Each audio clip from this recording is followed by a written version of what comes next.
So thank you everyone for joining. I'm Jordan. I'm going to be the facilitator for this meeting, but Josh is going to be doing our presentation on braiding funding because that is something that we had talked about in our community of practice group that was kind of high on the list of priorities or things you wanted to learn more about. So I will be recording this. I will be posting this to YouTube so you can reference it later or share with other people.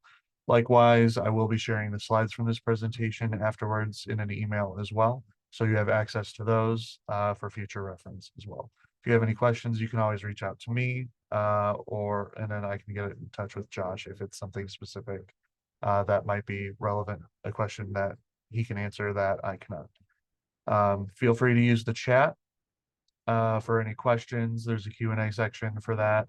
If you have any questions, this will be a shorter session. So I would say as Josh goes through the presentation, think of questions that apply to your specific scenario and kind of where you're at. And, because we want this to be helpful for you and not just like a presentation with a few PowerPoint slides, but applicable and something that you can apply in your specific areas. So definitely, there will be definitely time for conversation and questions afterwards. So be thinking of that as we go through the presentation. And with that, I will hand it over to Josh. All right. Good morning, everyone.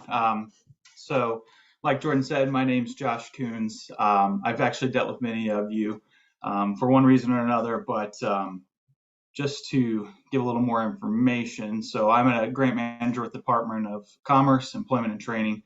I typically manage the Title I formula funds that serve our adult dislocated worker and youth, and then I also am the grant manager for our state supplemental funds. I do a lot of work as our fiscal liaison too, so that's usually where I've dealt with you all with GRS. So because this is such a short presentation, obviously we'll have time for questions, but if you guys have any other questions about GRS or anything while I'm here with you all, feel free to do so. You have me for the full time allotted, so just answer or ask any questions that you may have. All right. So just to get into it today, like I said, we're going to go over braiding and somewhat blending funds, but on the agenda, we'll go over that information, talk about system requirements, and then collaborating with funders. I'll also show you on the uniform budget template where if you are braiding funds and you're reporting those to us in a notice of funding application or anything along those lines, I can show you where you'll report that information.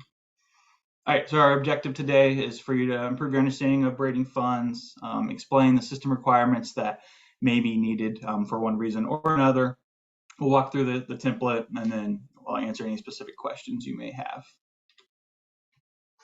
All right, so braiding versus blending funds. I've heard those terms used interchangeably, but they really mean different things. So braiding funds refers to weaving together federal, state, and local funding streams to support high quality programs. It's utilized to pay for all services needed by a given population with careful accounting of how every dollar from each funding stream is spent. Blending funds involves commingling the funds into one pot in which entities can draw down service dollars, pay for expenses, and other program needs. However, when those funds are pulled back out, there's no means for the fiscal staff to report which funding stream paid for those expenses. So that's why here at the state, in most situations, you'll be braiding funds if you're choosing to commingle different funds together. Due to the extensive reporting on your program side for outcomes, also with your expenditures and the particular budget lines and stuff like that that's required for your reporting. Most of the time, you'd be braiding funds if you're using funding from us or from the feds. All right, so this tool here, it just talks about braiding and blending funds, so it kind of takes you through the steps. So what's the activity or initiative that's been identified in your community that you're looking to address? What are your funding sources that are eligible to be braided? So whether that be local, state, or federal funds that can be used on the initiative. Are there any requirements that were specific to the funding streams? So for example, if we put out a Youth Career Pathways NOFO that says they can serve youth that are 18 to 24, then obviously that's a program specific requirement. However, if you come in with other funding that can support youth that are 16 to 20, then that gives you a broader range of youth that you can serve, which is beneficial for us and for your project or mission. So you'd look at the possible budgeting options for this initiative. You'd speak to the sustainability considerations. So is this a program that can be funded long-term if the state were to not award you funding? And then you'd also consider some next steps.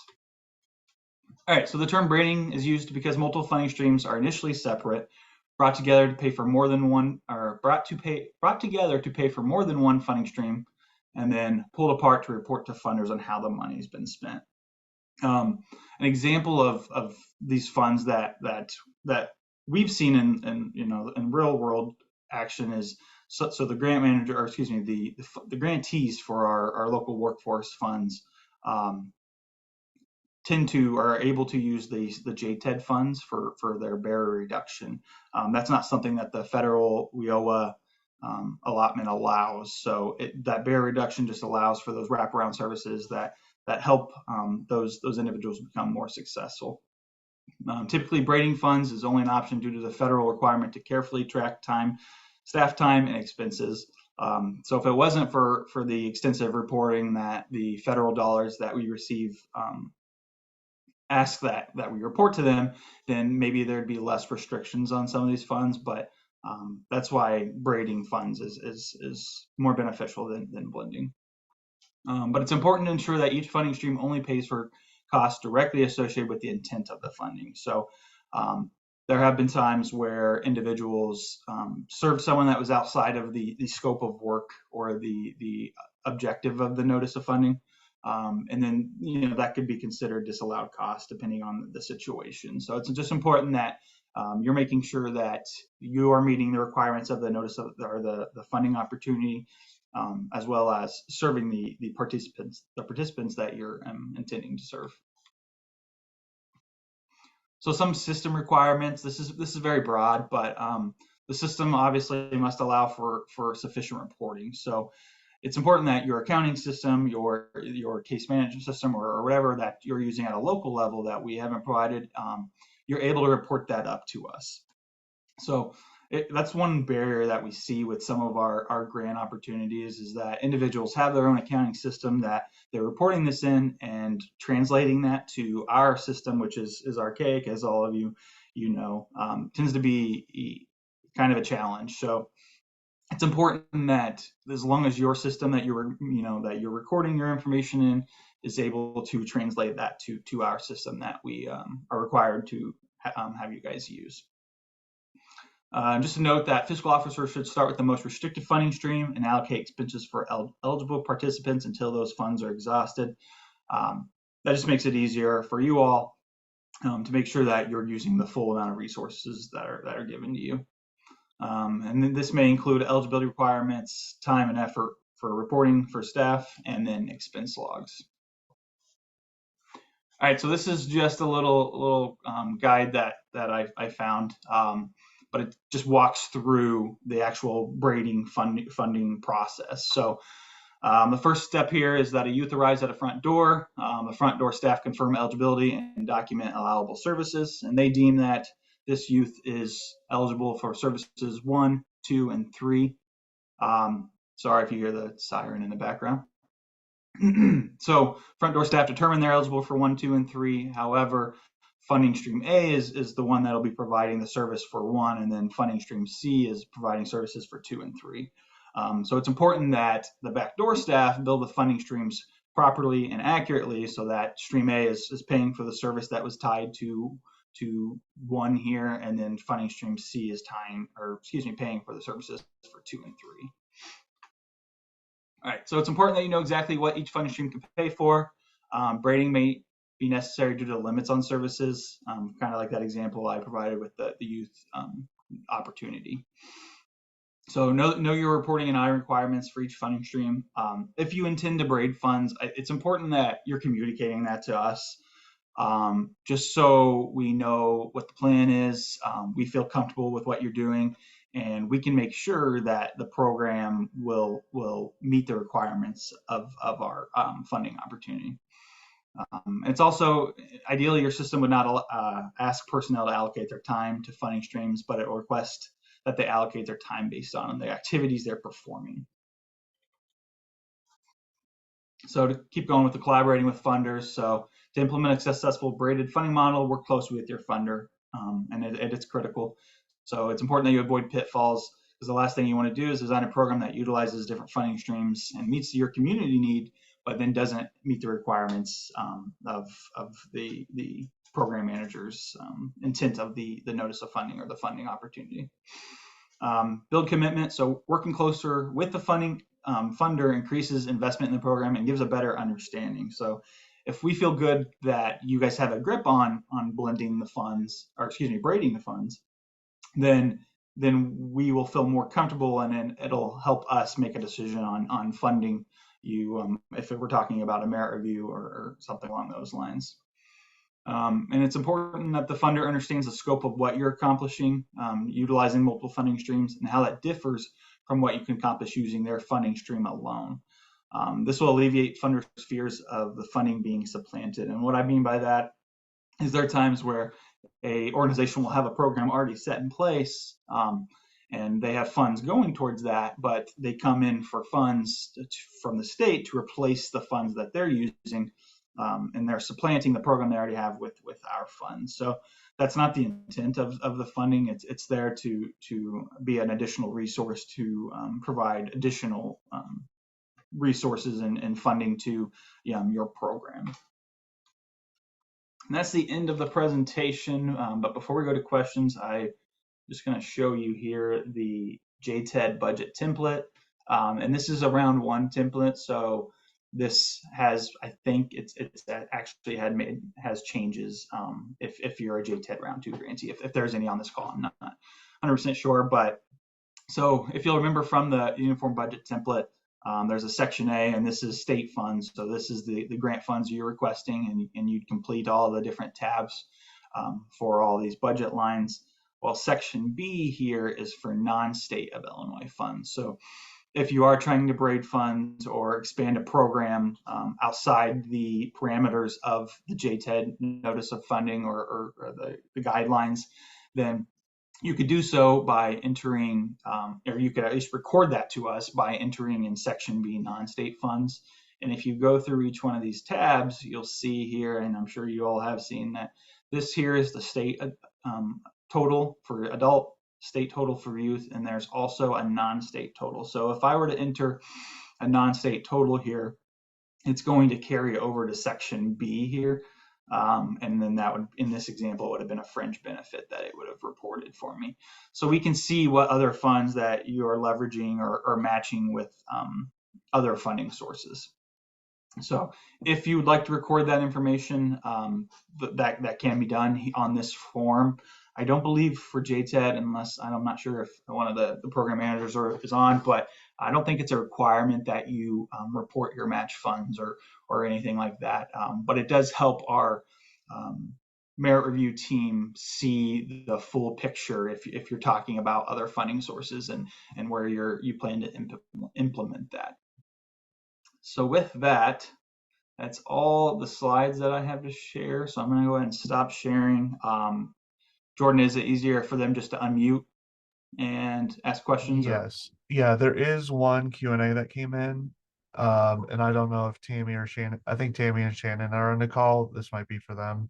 But there's a question, will there be a link set for the RFP? And I'm assuming that's is that for round two JTED? And can for-profits apply? And if you want to come off mute to clarify, that would be helpful Yeah, too. hi, everybody. This is Tammy. Round two has been posted, the notice of funding opportunity, and it is actually closed. So we are in the process of doing the merit reviews. So there is no new applications being received for round two.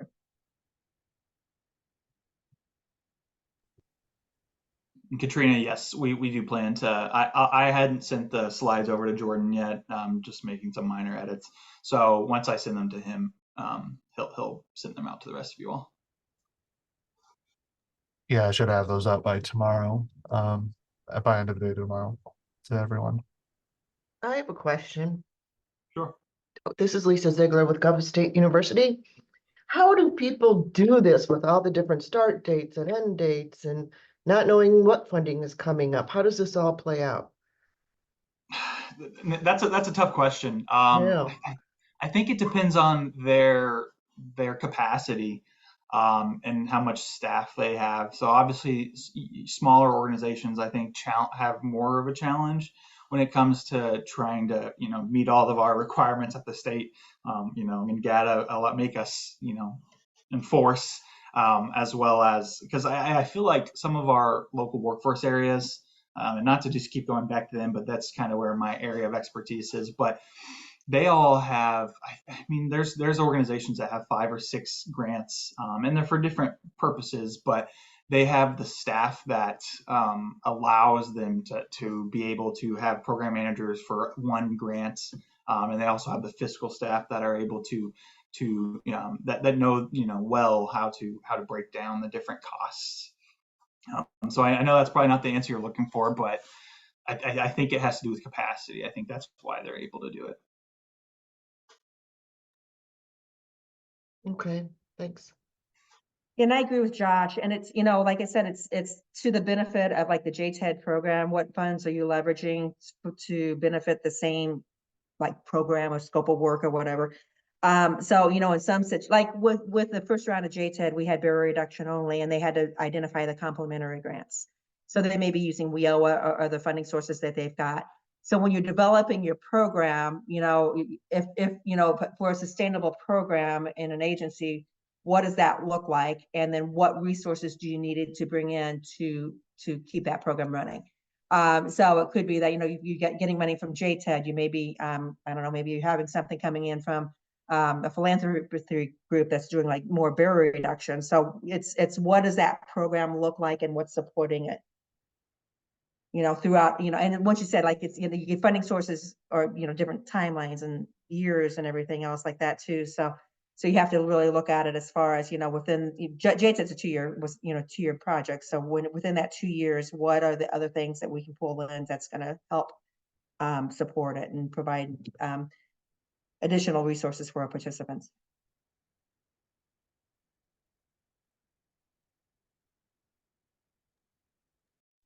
Okay, And thanks. Also, oh, I'm go sorry, ahead. Jordan, you go ahead. Sorry, Lisa, were you gonna say something? I just said thanks. Okay. We got a couple more questions rolling in. So one, I guess, is from Gabrielle. If their fiscal department has questions about how to modify the budget, who should they contact? So if you have questions about like if you're talking about your established approved budget that you've already gotten approved and you're executing right now and you're wanting to modify that, you would just need to speak to your grant manager and submit. They'll have you submit a modification and a couple other required documents, and then that's when they do their admin review, and then they can process a modification to your budget. I will say though, I don't know specifically, Gabrielle, whenever your grant ends, but it is coming down to the wire for some of you all. I know some of them end in May or excuse me, April or June. But so the quicker you get that information to your grant manager, the better. Thank you. Mm-hmm. I do see Tammy Tammy Yarborough asked, when will agencies be informed of the award for JTED? Tammy, if you want to answer that one. We're in the merit review process right now, so we're looking probably April, maybe mid to late April, to get that out. We want to be able to have the grants established before the end of the state fiscal year, which would be the end of June. I think in the NOFA, we stated a May 1 start date. We may move that back to June 1 because we don't want to lose a month based upon, our timeline. So I would anticipate something towards the mid to end of April. I see another Tammy asked, my question is whether we can request funds during the budget modification process. So that depends, Tammy. So if you're attempting, so obviously you have to request funds for reported costs. However, if you've exceeded that budget category and the system won't allow you to report costs on that, you'd have to wait till that modification goes through. But if you already have the budget approved, you are able to request funds during a modification. Yes, the system will allow it, as long as you're not exceeding your budget categories by doing so. I see Martha said, based on funding levels, are personal activity reports required for staff completion? Based on that, I don't know for sure. That might be a better question for our monitoring manager. Unless Tammy, I don't know much about the personnel activity. Yeah, I mean, you do definitely need to have a process for how you're allocating cost. So, for your staff, what is the logic around allocating the cost for them? Is it based upon, like your caseload but cost, whatever the cost principles are that you have, there's how you're going to allocate those costs to a specific person. And it would be on the fiscal side. Yeah. Fiscal monitors would look at that as far as the, how time is spent. Right. Yeah, this is Martha, Younger White with Chicago Lighthouse. Yeah, we're being asked to fill out the PAR forms, which separate our staff time based on the grant activities. So I guess I wasn't sure if you had any best practices on the use of PARs, because I think that is a requirement depending on your funding level. We have to do that at the state level. So like I'm in multiple different programs. So we have a monthly report that we submit that provides, how much time was spent on each of these specific grants for reporting. And I can share that with you for reporting purposes. Sometimes they use time studies. Sometimes you log your hours. And I think each agency has to determine their principles around how they're going to allocate costs. If you Google it, you can find forms on time and effort. There we go. Perfect. Yeah, I mean, we have a form, but I guess I was just looking for maybe some best practices because it can be somewhat laborsome for our staff, but that's fine. I get it. And then my second question. Tamika, our who's in charge of our monitoring, and see if she's got some best practices that we can share with you guys. And I guess the other question I had is, how do we leverage WIOA funding with JTED? Do you have some examples of that? Well, a great example is, the ones when we did barrier reduction only out of JTED, and they utilized WIOA for training, and they were very successful, with a lot of the participants with that. We're not doing barrier reduction only the second time around. There needs to be a little bit more services under JTED. But, it could be where, you're using, and you guys do transitional employment, right, Martha? We do it right now, yes. Okay. But we do it mostly, I don't know that we use JTED money for that. Okay. Well, I mean, it could be that type of a thing where, maybe JTED's paying for your transitional employment and you're using WIOA for your occupational skills training. So you just need to make sure that, it's very clear what funding source is paying for what. Maybe you're using, we had a grantee that just did a modification. They had a lot in barrier reduction. They ended up moving that in occupational skills training because they were able to find another funding source for barrier reduction. Thank you. So sometimes that's the cleanest way to do it, is like, okay, you're going to pay for this specific service, and you're going to pay for this specific service. Or it could be that, you've tapped out of all of your WIOA money, and you still need to have more clients that you're serving. You're going to serve them under JTED. Thanks. A lot of times, though, you want to try and find things that fill the gaps. Like, so if you're going to leverage funds, where are your gaps in service for the customers? Because we all won't necessarily pay for certain things, where JTED is a little bit more flexible. So where do they fit? What do the different funding streams fit to cover any gaps in services that the clients need? Do you have to be a WIOA service provider, or can we do this as a training provider? You can be a training provider. Okay. If in the city, you would be with the partnership. Yeah. So you would be working through the partnership as a training provider. Yep. Okay, thanks.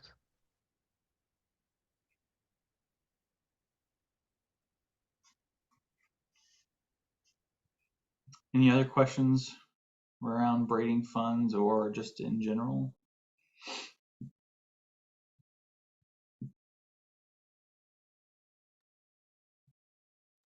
Is braiding versus blending becoming more common? I know you mentioned that you wanted to have the training because it was brought up, but I'm passing this information on to a few sorry, this is Gabrielle from Belize.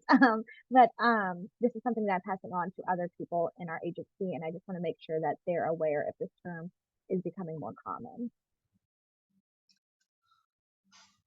I don't know if Tammy you want to answer that, but I don't see it on, at least from my perspective, I don't see it very often. But I think it's more because people are like afraid to touch it type of thing. So I think it's good just to talk about it and work through it, because we don't see it very often. But it's definitely something that can be done in the right um, line of work, I guess. But I don't see it a lot from my side of things necessarily. Thank you. Mhm.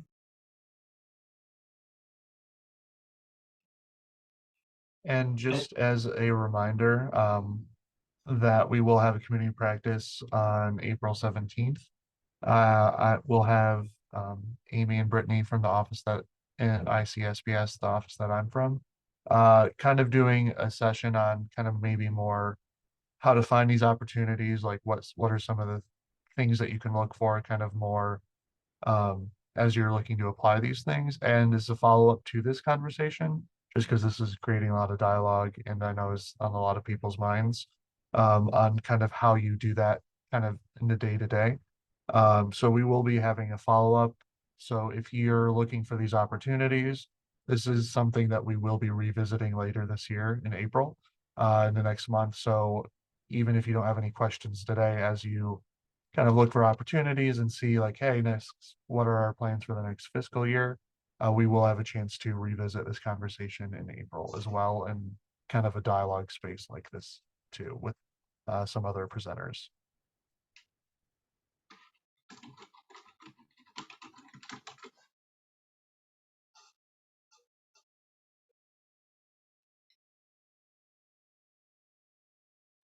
Any other questions? Either, Tammy, Shannon, or Josh? Anything you want to add? I don't think so. I think the biggest key when it comes to braiding funds is just work, or speak to us, make sure you're doing your due diligence, make sure you're communicating to us if you intend to do so, and we'll get through it together. Just like I said, we don't see a lot of it, and sometimes maybe other grant managers might, so they might be able to help be a better resource. But just work with us, and we'll do our best to work with you all.